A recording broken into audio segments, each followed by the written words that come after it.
नमस्कार शेतकरी बांधवांनो, आजच्या व्हिडिओमध्ये आपण नमो शेतकरी महासन्मान निधी योजना 14 जुलै 2026 पर्यंतच्या सर्वात महत्त्वाच्या आणि ताज्या अपडेट जाणून घेणार आहोत. ओके. आणि आजच्या व्हिडिओमध्ये आपण पाहणार आहोत की नवा हप्ता नक्की कधी येणार, किती शेतकरी वाट पाहत आहेत, 2019 नंतर जमीन मिळालेल्या शेतकऱ्यांसाठी कोणती मोठी मागणी सध्या करण्यात आलेली आहे, लाडकी बहीण योजनेशी याचा नक्की संबंध काय आहे आणि 7वा व 8वा हप्ता किती वितरित झाला होता. ओके. या सर्व प्रश्नांची उत्तरे तुम्हाला या व्हिडिओमध्ये मिळणार आहेत, म्हणून व्हिडिओ तुम्ही शेवटपर्यंत नक्की बघा.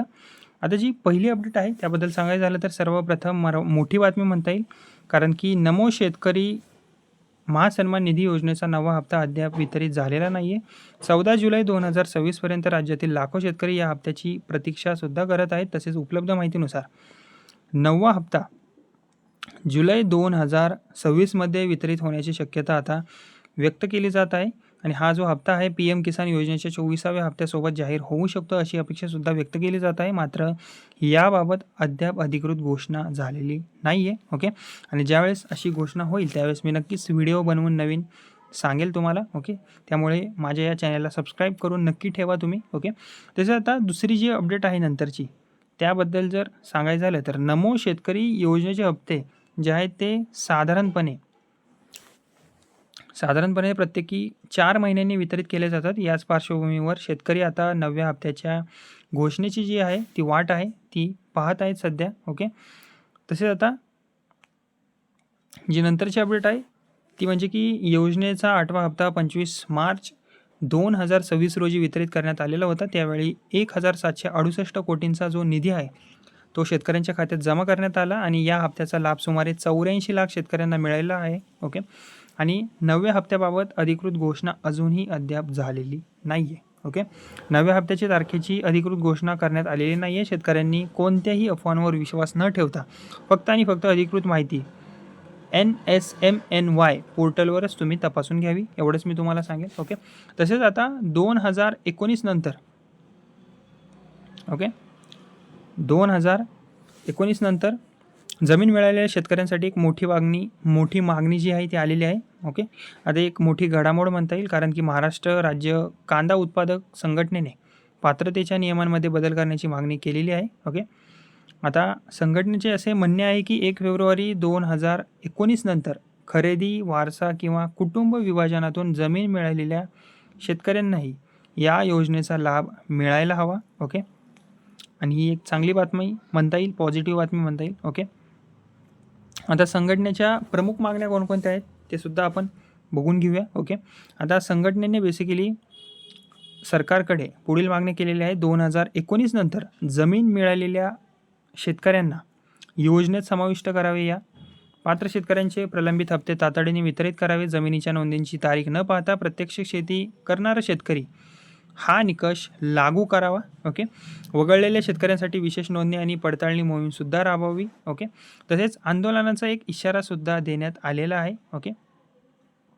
संघटनेचे संस्थापक अध्यक्ष भरत दिघोले यांनी असे सांगितले की 2019 नंतर जमीन मिळालेले अनेक शेतकरी प्रत्यक्ष शेती करत आहेत, मात्र केवळ तांत्रिक कारणामुळे त्यांना आर्थिक मदतीपासून वंचित ठेवले जात आहे. या मागण्या मान्य न झाल्यास राज्यव्यापी आंदोलन करण्यात येईल असा इशाराही संघटनेने दिलेला आहे. ओके. आता जी नंतरची अपडेट आहे त्याविषयी जर सांगायचं झालं तर लाडकी बहीण योजनेशी संबंधित एक महत्त्वाची माहिती आहे. ओके. आता लाडकी बहीण योजनेच्या पडताळणी दरम्यान सुमारे 5 लाख महिलांची नावे योजनेतून वगळण्यात आलेली आहेत. ओके. आणि कारण की त्या महिलांच्या कुटुंबाला नमो शेतकरी महासन्मान निधी योजनेचा लाभ मिळत असल्याची नोंद पडताळणीत समोर आलेली आहे. ओके. एकाच कुटुंबाला दोन्ही योजनांचा लाभ देता येत नसल्याने ही कार्यवाही करण्यात आल्याची माहिती देण्यात आलेली आहे. तुम्हाला असं वाटत असेल की नमो योजनेमध्ये लाडकी बहीण योजनेचा काय संबंध, तर हा संबंध होता, म्हणून ही बातमी मी तुम्हाला सांगितलेली आहे. ओके. आता मागील हप्त्यांचा जर आढावा आपण घेतला तर मागील हप्त्यांची थोडीशी माहिती पाहूया आपण. 7वा जो हप्ता होता ती वितरण तारीख होती 9 सप्टेंबर 2025. वितरित निधी होता 1892.61 कोटी आणि लाभार्थी होते 91.65 लाख शेतकरी. आता 8व्या हप्त्याबद्दल जर सांगायचं झालं तर वितरण तारीख 25 मार्च 2026. वितरित निधी 1768 कोटी. लाभार्थी होते 84 लाख शेतकरी. नंतर आहे 9वा हप्ता. याबद्दल सांगायचं झालं तर अपेक्षित कालावधी जुलै 2026, अपेक्षित निधी सुमारे 2000 कोटी. अंतिम लाभार्थी संख्या अधिकृत घोषणेनंतर स्पष्ट होणार आहे. ओके. तर शेतकरी मंडळींनो, सध्या महाराष्ट्रातील लाखो शेतकरी नमो शेतकरी महासन्मान निधीच्या निधी योजनेच्या 9व्या हप्त्याची सध्या प्रतीक्षा करत आहेत. त्याचबरोबर 2019 नंतर जमीन मिळालेल्या प्रत्यक्ष शेती करणाऱ्या शेतकऱ्यांनाही या योजनेचा लाभ मिळावा अशी मागणी अधिक तीव्र होत आहे. आणि आता सरकारचे सर्वांचे लक्ष जे आहे ते सरकारच्या अधिकृत घोषणेकडे लागलेले आहे. ओके. तसेच शेतकरी मंडळींनो, तुम्हाला याविषयी काय वाटते? 9वा हप्ता नक्की कधी जाहीर होईल आणि 2019 नंतर जमीन मिळालेल्या शेतकऱ्यांनाही या योजनेत समाविष्ट करावे का?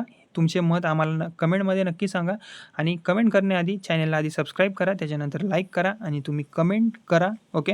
कारण की तुम्ही कमेंट करणं महत्त्वाचं आहे. ओके.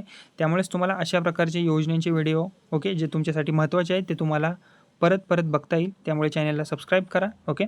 आणि लाडकी बहीण योजनेतील सुमारे 5 लाख महिला नमो शेतकरी योजनेचा लाभ घेत असल्यामुळे वगळण्यात सुद्धा आलेले आहेत. ही एक लेटेस्ट न्यूज आहे. ओके. आणि अशाच नमो शेतकरी योजना, PM किसान, कृषी अनुदान, महाराष्ट्र शासनाची योजना आणि ताज्या सरकारी अपडेटसाठी आपल्या व्हिडिओला लाईक करा. माझे बडी नावाचं चॅनल आहे, त्याला फ्रीमध्ये सबस्क्राईब करा आणि ही माहिती जी आहे ती इतर शेतकरी बांधवांपर्यंत शेअर करायला विसरू नका. धन्यवाद.